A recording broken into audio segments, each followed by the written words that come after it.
എല്ലാവർക്കും ശിങ്കന്മയുടെ പുതിയ വീഡിയോയിലേക്ക് സ്വാഗതം ട്ടാ.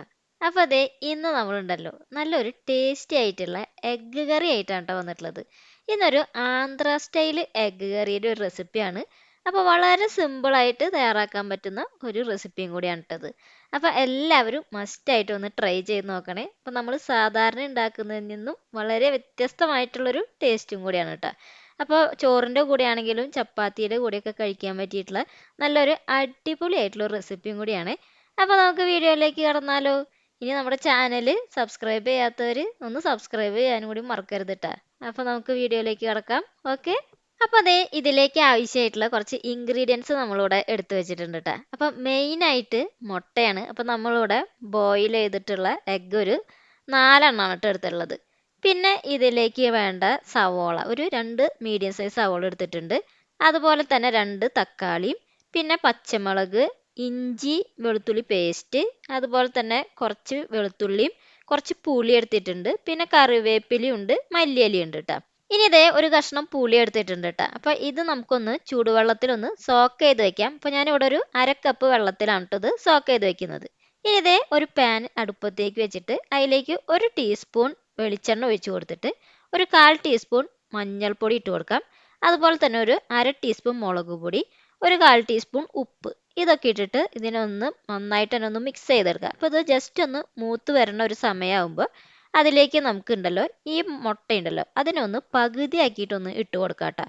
അങ്ങനെ നമ്മളിവിടെ 4 മുട്ടയും ഇതേപോലെ ഒന്ന് പകുതിയാക്കിയിട്ടൊന്ന് ഇട്ട് കൊടുക്കുന്നുണ്ട്. അതിന് ശേഷം ഉണ്ടല്ലോ ഇതിനെ നമുക്ക് നന്നായിട്ട് തന്നെ ഒന്ന് ഈ ഒരു പൊടികളിൽ ഒന്ന് മിക്സ് ചെയ്തിട്ട് ഇതേപോലെ ഒന്ന് ആക്കിയെടുക്കാം ട്ടോ.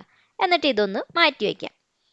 അങ്ങനെ അതൊന്ന് മാറ്റി വെച്ചതിന് ശേഷം ഈ ഒരു പാനിലേക്ക് കുറച്ചും കൂടി വെളിച്ചെണ്ണ ഒന്ന് ഒഴിച്ചു കൊടുക്കുന്നുണ്ട്. അപ്പോൾ നമ്മളിവിടെ ഒരു 2 ടേബിൾ സ്പൂൺ വെളിച്ചെണ്ണ ഒഴിച്ചിട്ട് അതിലേക്ക് 1/2 ടീസ്പൂൺ കടുക് ഇട്ട് കൊടുക്കണം. ഈ ഒരു കടുകൊന്ന് ഇട്ടതിന് ശേഷം അതൊന്ന് പൊട്ടി വരുമ്പോൾ ഒരു 1/4 ടീസ്പൂൺ ഉലുവയും അതുപോലെ തന്നെ ഒരു 1/4 ടീസ്പൂൺ ജീരകം, ചെറിയ ജീരകം ഉണ്ടല്ലോ അതൊന്ന് ചേർത്ത് കൊടുക്കാം ട്ടോ. എന്നിട്ട് ഇതിലേക്കില്ലേ നമ്മൾ നേരത്തെ അരിഞ്ഞു വെച്ചിട്ടുള്ള സവാള ഉണ്ടല്ലോ അതൊന്ന് ചേർത്ത് കൊടുക്കാം ട്ടോ. അപ്പോൾ എപ്പോഴും സവാള വളരെ നൈസായിട്ട് തന്നെ ഒന്ന് അരിഞ്ഞു കൊടുക്കണേ. ഇനി ഇതേ പച്ചമുളക് ഇട്ട് കൊടുക്കുന്നുണ്ട്. അതുപോലെ തന്നെ കുറച്ച് കറിവേപ്പില. അപ്പോൾ ഇതൊന്ന് ചേർത്ത് കൊടുത്തിട്ട് ഇതിലേക്ക് അരിഞ്ഞു വെച്ചിട്ടുള്ള വെളുത്തുള്ളിയും കൂടി ഇട്ട് കൊടുക്കാം. പിന്നെ കുറച്ച് ഉപ്പ്, അപ്പോൾ ഇവിടെ ഒരു 1/2 ടീസ്പൂൺ ഉപ്പും കൂടി ഇട്ട് കൊടുക്കുന്നുണ്ട്. എന്നിട്ട് ഇതിനുണ്ടല്ലോ നന്നായിട്ട് തന്നെ ഒന്ന് വഴറ്റിയെടുക്കണം. അപ്പോൾ നമ്മുടെ സവോളയൊക്കെ നന്നായിട്ട് വഴണ്ട് നല്ലൊരു ഗോൾഡൻ ബ്രൗൺ കളറാവും. അപ്പോൾ അതേ നന്നായിട്ട് വഴണ്ട് വന്നതിന് ശേഷം മാത്രമാണ് നമ്മൾ ഇതിലേക്ക് തക്കാളി ചേർത്ത് കൊടുക്കുള്ളൂ. അപ്പോൾ അതേ ഇത് നന്നായിട്ട് വന്നിട്ടുണ്ട്.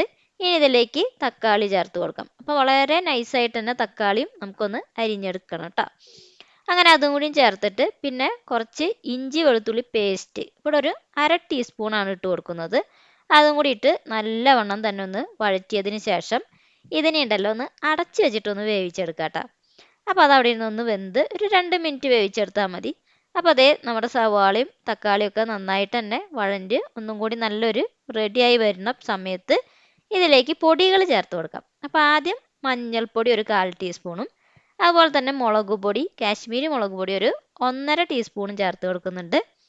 പിന്നെ ഇതിലേക്ക് ഉണ്ടല്ലോ മല്ലിപ്പൊടി 1 ടീസ്പൂൺ ചേർത്ത് കൊടുക്കാം. അങ്ങനെ ഇതൊക്കെ ചേർത്തിട്ട് നന്നായിട്ട് തന്നെ ഒന്ന് ഇതിനെ മൂപ്പിച്ചെടുക്കാം.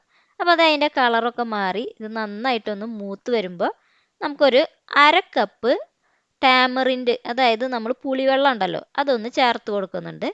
പിന്നെ സാധാരണ ചൂടുവെള്ളം ഒരു 2 കപ്പും കൂടി ഇതിലേക്കൊന്ന് ഒഴിച്ചു കൊടുക്കുന്നുണ്ട് കേട്ടോ. അങ്ങനെ അതൊന്ന് ഒഴിച്ച് ജസ്റ്റ് ഒന്ന് മിക്സ് ചെയ്തിട്ട് അതിലേക്ക് നമുക്ക് കുറച്ച് ഉപ്പും കൂടി ഇട്ട് കൊടുക്കാം. അങ്ങനെ ഉപ്പും കൂടി ഇട്ടിട്ട് ഇതിനൊന്ന് അടച്ചു വെച്ചിട്ടൊന്ന് വേവിച്ചെടുക്കാം. അങ്ങനെ ഇത് നന്നായിട്ട് തിളയൊക്കെ വരുമ്പോൾ ഇതിനൊന്നും കൂടി ഒന്ന് മിക്സ് ചെയ്തതിന് ശേഷം നമുക്ക് ഇതിലേക്ക് ഉണ്ടല്ലോ ഫ്രൈ ചെയ്ത് വെച്ചിട്ടുള്ള എഗ്ഗ് ഉണ്ടല്ലോ അതും കൂടി ഇതിലേക്ക് ഒന്ന് ഇട്ട് കൊടുക്കാം. അങ്ങനെ ആ എഗ്ഗും കൂടി ഇട്ടിട്ട് അതിനെ നമുക്കൊന്ന് അടച്ചു വെച്ചിട്ട് തന്നെ ഒന്ന് വേവിച്ചെടുക്കണം. അപ്പോൾ അത് അടച്ചു വെച്ച് അതിൻ്റെ വെള്ളമൊക്കെ നന്നായി വറ്റിയത് കുറുകി വരും.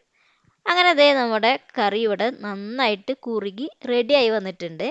അപ്പോൾ ഈ ഒരു പരുവത്തിൽ വരുമ്പോൾ ഇതിലേക്ക് നമുക്കുണ്ടല്ലോ കുറച്ച് മല്ലിയിലയും കൂടി ഒന്ന് ചേർത്ത് കൊടുക്കാം.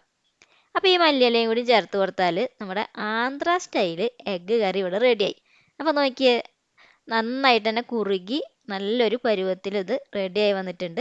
അപ്പോൾ ഇത് നമുക്ക് ചോറിൻ്റെ കൂടെയും കഴിക്കാം, അതുപോലെ തന്നെ ചപ്പാത്തി, പൂരി, അപ്പം, ഇടിയപ്പം ഇതിൻ്റെ കൂടെ ഒക്കെ കഴിക്കാൻ പറ്റിയിട്ടുള്ള ഒരു റെസിപ്പിയും കൂടിയാണ്.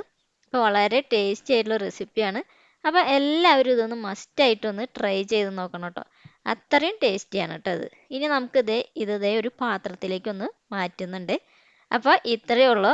വളരെ ടേസ്റ്റി ആയിട്ടും വളരെ എളുപ്പത്തിലും പെട്ടെന്ന് തന്നെ തയ്യാറാക്കിയെടുക്കാൻ പറ്റുന്ന നല്ലൊരു രുചികരമായിട്ടുള്ളൊരു റെസിപ്പിയാണേ. അപ്പോൾ എല്ലാവരും ട്രൈ ചെയ്യണേ. എന്നിട്ട് നിങ്ങളുടെ അഭിപ്രായങ്ങൾ അറിയിക്കുക. അപ്പോൾ നമുക്ക് അടുത്തൊരു വീഡിയോ ആയിട്ട് വീണ്ടും കാണാം. Okay, by.